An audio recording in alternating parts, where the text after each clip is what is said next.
Telstra triple threat. Shareholders bet the telco's biggest shake-up in decades will pay off. Plus, social network, the construction coalition hoping to build its way out of recession with community housing. Australia's biggest telco is about to reinvent itself all over again. The restructure plans are Telstra's largest since privatisation and some of the most significant. The potential endgame, positioning itself to buy the national broadband network and better monetising its stable of assets. The standalone InfraCo unit, established in 2018 to house Telstra's infrastructure, will be split, separating the assets behind its fixed network from its mobile towers. The customer-facing business will become ServeCo, wrapping in spectrum and radio network assets. Telstra expects the work on the restructure to begin in 2021, but it'll have to clear regulatory hurdles and consult with unions and employees.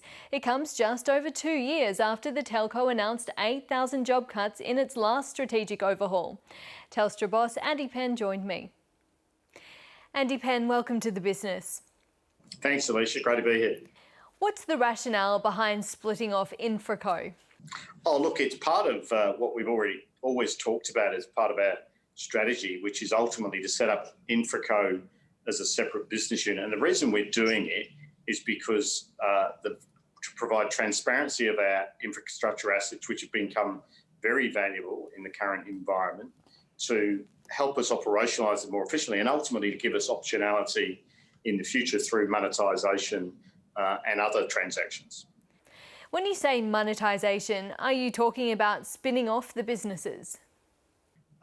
To create monetisation, you don't necessarily actually have to spin anything off, but we do need to set it up in an independent structure so that we can actually get investors to potentially make investments in those assets. Sure, but spinning it off would give you the option then to purchase NBN. Is that something that's in your view?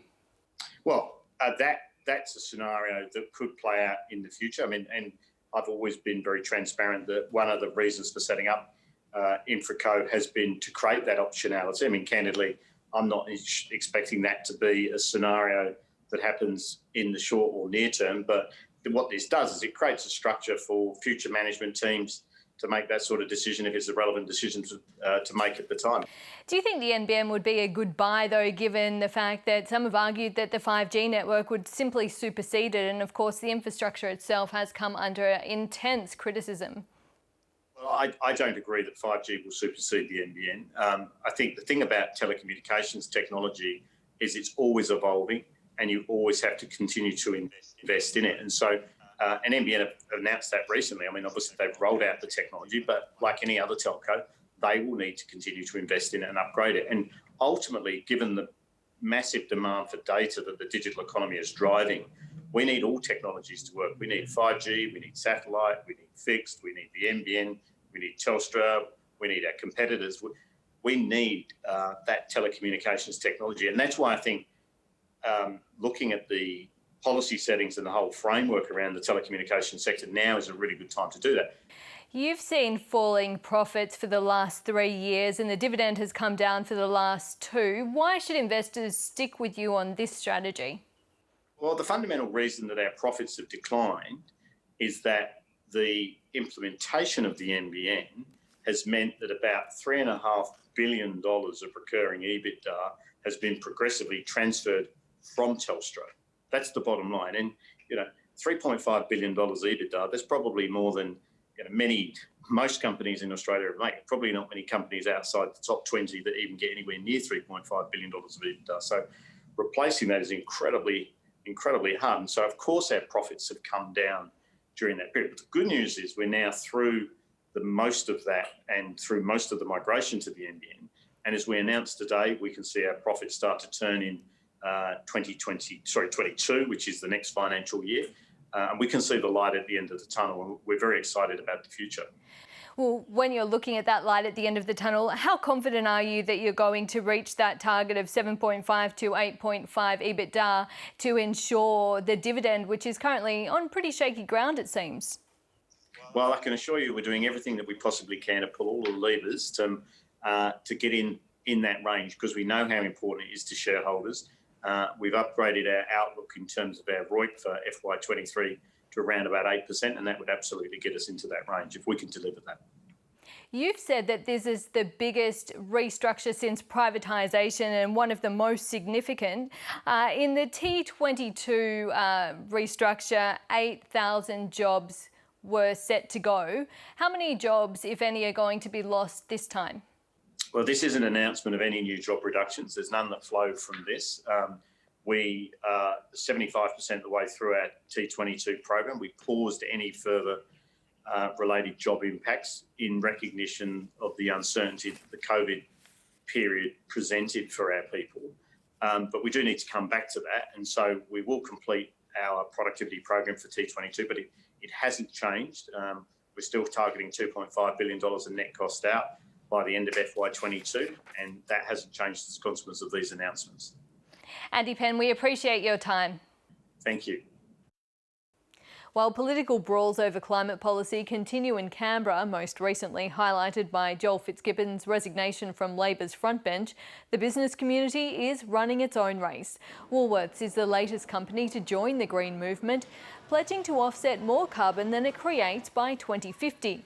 The retail group uses 1% of Australia's electricity, and it's aiming to power all its operations with 100% renewables within 5 years. Fortescue Metals also vowing to provide low-cost green energy. To the markets, it was only the second day of losses this month as momentum around a vaccine eased off. Gains in Telstra, Wesfarmers and Afterpay weren't enough to offset losses in the banks and miners. And the All Ords and ASX 200 index slipped around 0.5% by the close. The Aussie dollar is currently down against the greenback, buying 72.7 US cents. This week in particular, the fortunes of tech shares on Wall Street and here have been closely linked to the direction of the COVID-19 pandemic, with hopes of a vaccine causing a sell down earlier in the week. In China, the focus is very different. Instead, a looming regulatory crackdown has seen in excess of $250 billion wiped off tech shares in the last 2 days, albeit with a rebound this afternoon. I spoke to Kendra Schaefer, head of digital at policy research company Trivium from Beijing. Kendra Schaefer, welcome to The Business. Hi. Beijing is planning to tighten the screws on Chinese tech companies. What exactly is being proposed? Some of the regulations are mostly targeted at antitrust. So they're looking to come down on internet companies, specifically antitrust behaviors such as forcing users to choose between one of two competing platforms or selling products at cost or below cost to strangle competition. This is a phenomenon that we're seeing happening across the US, the EU, and even here in Australia. Is China playing catch up or is it actually ahead? So, there's been a lot of scuttlebutt recently that China's drop of these regulations is related to the recent Ant Financial IPO cancellation. But actually, China has been looking into anti-monopoly measures for at least, specifically in terms of the internet industry, for at least the last 5 years. 5 years ago, Chinese President Xi Jinping gave a speech calling out, quote, egregious abuses of dominant market positions in the internet industry. So this has really been a long time coming. Well, you referenced the Alibaba affiliate Ant Group and the delay or the halt to its IPO. Why do you think Beijing intervened there and what's the reason behind it? So this really is an effort to, regulate the financial market, to force internet companies to behave more like banks and less like wild tech firms using the internet as kind of a unregulated free-for-all. Okay, so do you think it will curb the behaviour? Do you think it will have any material impact on the ability of these corporates to conduct their business as they do at the moment? I do. I do think that this is a cleanup that the government has been looking to do for some time.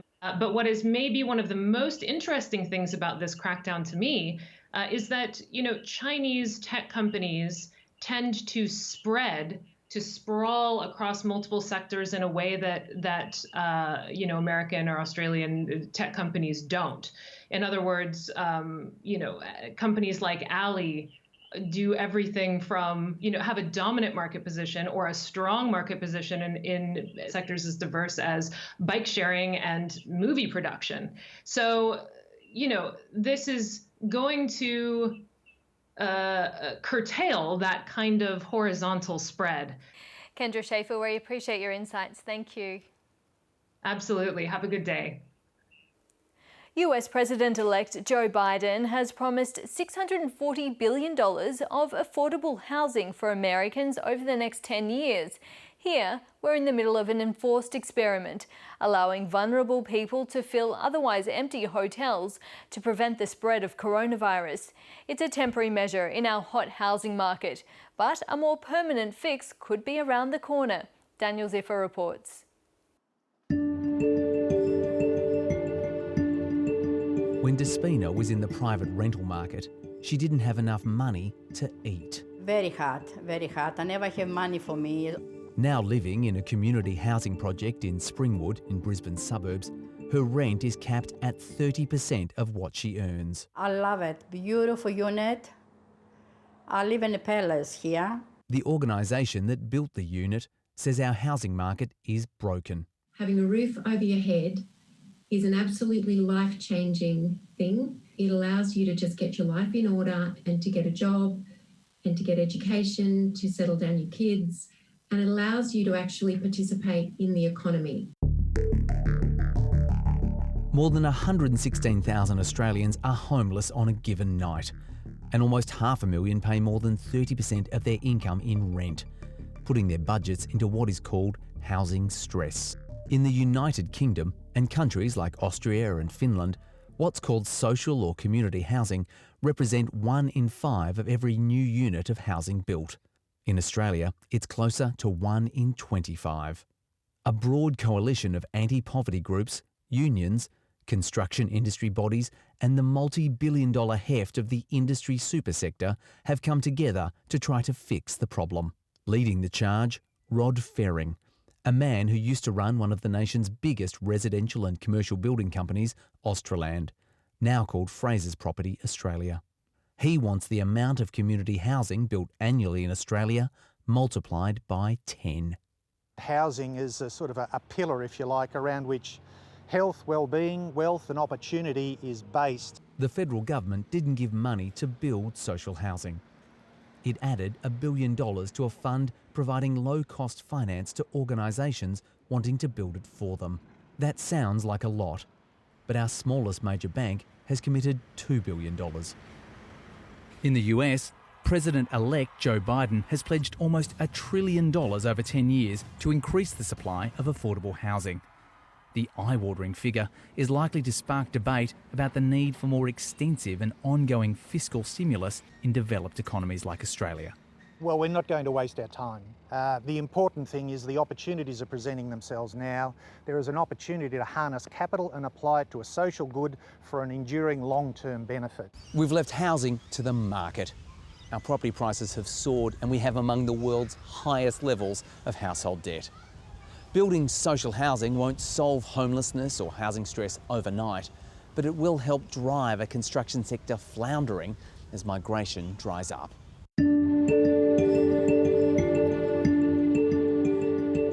After the global financial crisis, state and federal governments built jobs through a massive social housing project.